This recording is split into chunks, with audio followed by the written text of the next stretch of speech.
Yo, what's popping? So, I don't have fully notes written for these because I'm about to go somewhere, but I don't need to because these are kind of easy to do. So, first up, with Seoul Dynasty against the Chengdu Hunters. It was a 3-0 for Seoul. It was a little close at the start, right?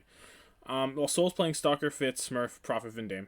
Chengdu playing Jinmu, Leave, Gaga, Monk, and Nisha. Gaga would play two of the maps. The last map, which was horrible, would go to Daisy. So, Ilios right off the rip, Chengdu comes out and they're playing Farah, Ash, Winston on a Mercy, and they win, and it's looking fucking good. And then Fitz is on the Ash, and he's going crazy, but not really. So, yeah, Chengdu just win that first round on Ilios. And they stick it again for Lighthouse. And it's okay, but then you get Smurf on the Diva, and it's not going as well anymore. And Soul end up winning it. So they counter it, and then third map, I believe it was back to normal, like standard Junker Queen stuff. And Chengdu just lose. So it was like, okay, they have some fight, they have some ideas. They're not doing horribly. They're working a little bit. Was that more of a surprise factor, or was that actually a legitimate viable strategy? We don't know because it doesn't really happen again. Because next up, Pariso, Soul just full hold Chengdu completely, full held. Nothing else to say about it. Just a full hold. They easily win, and that's it. Pariso's done. Then you go over to Dorado, maybe one of the worst Dorados ever. Hold on. It was a 3-0, right? Yeah, it was just a 3-0. So roll it. Daisy comes in, he doesn't look good. And Chengdu play maybe the worst Overwatch that I've seen them ever play. It's gotta be the worst this season for sure. They just don't have it together. They just don't. I would like to see them commit to maybe the weirder stuff with the Jinmu Farah. I feel like that's probably the way to go because Jinmu's not going to be able to compete with the other Genjis like the Who Are You, the Zests, Alpha U when he comes in. Even Stalker he couldn't compete with, right? Chengdu's got to figure something out or else they're just going to go 0-6.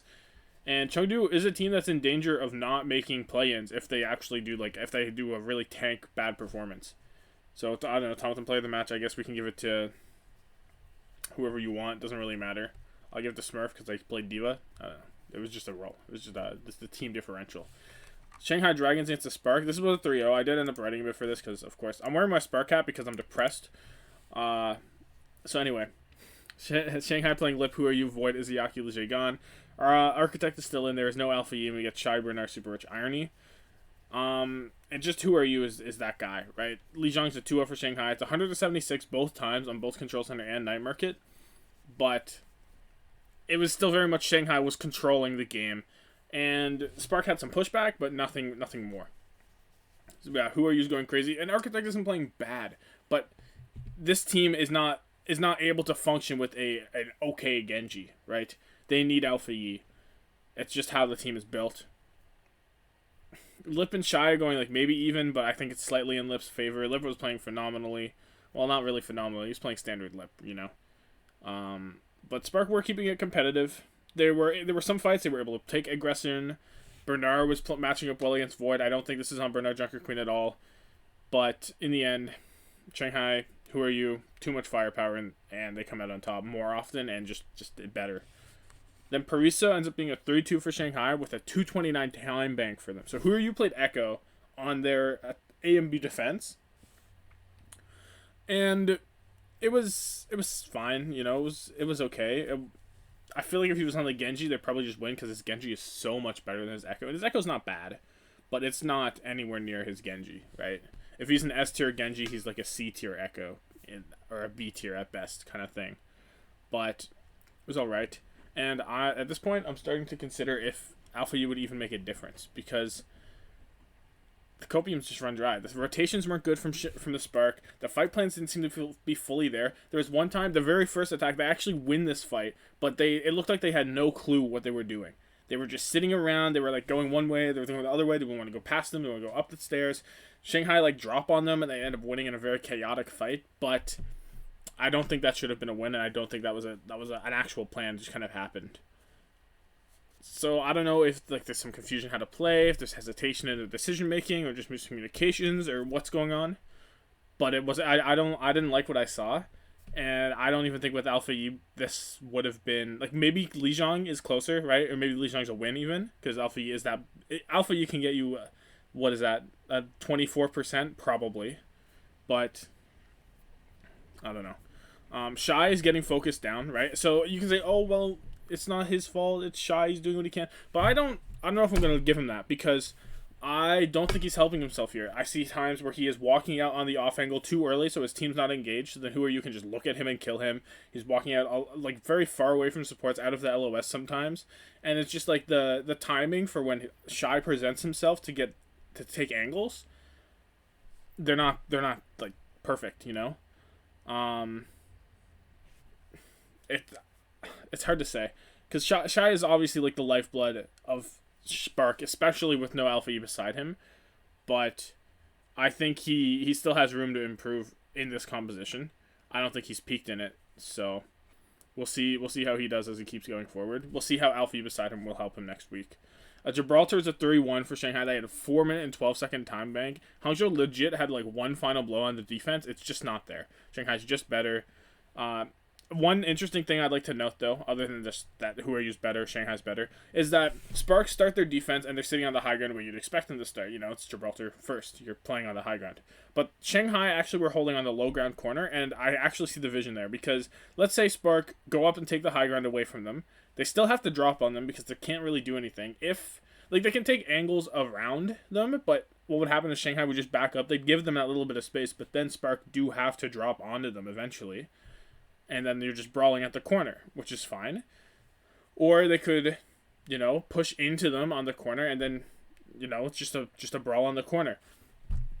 Anyway, they end up winning the fight, and it ends up being a spawn camp for Shanghai. Who are used touching doors? It's a wipe. Shanghai were just better. Spark don't look good with that Alpha E. I hope they look better, but the two hardest competition has gotten out of the way, so should be okay maybe. Next is the Valiant against the Fusion. I just came in from watching this, because I was not in the RV at the time. It actually was a Philly win. So, Valiant are playing Easy Han, Becky, DPS, DIYA, Junker Queen, Lengza Lucio, and Sasson, Brigida. So you have DIYA over on the Junker Queen, which you wouldn't expect. And Sasson on the Brig, which, sure, I can see it. Philly playing Carpe, Zest, Fury, Aimgod, Fixa. Between Carpe and MN3, I'd like to know how they consider which one to put in. I guess they just favor Sojourn, so MN3 is better at the Ash. So we're just going to put Carpe in for Sojourn. Sure, but MN3 actually does come in and play New Queen Street, and he's on the Sojourn most of the time anyway, so I don't know what they were thinking there. But Carpe, I think, played well. I think Zest was the hard carry, though, because he simply was. So Oasis was a 2-0 for Valiant. I almost said Valorant. No. They win 199 on Control Center and 179 on University.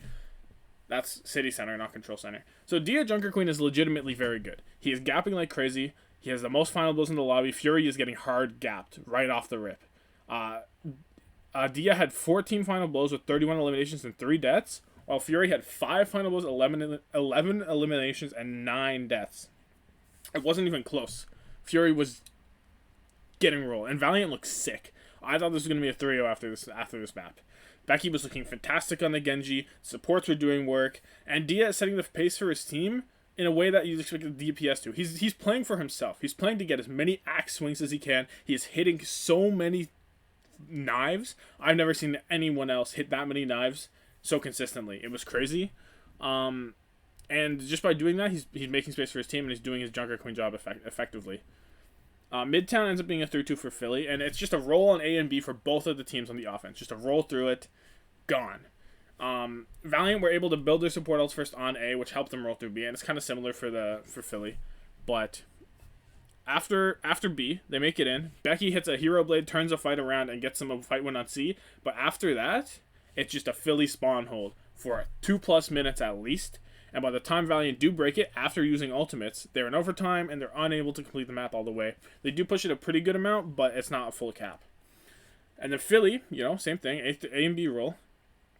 But Valiant are not able to get them into that spawn camp scenario to drain a lot of their C time bank like Philly did. So, I was checking to see if my mic was on, because I didn't remember checking.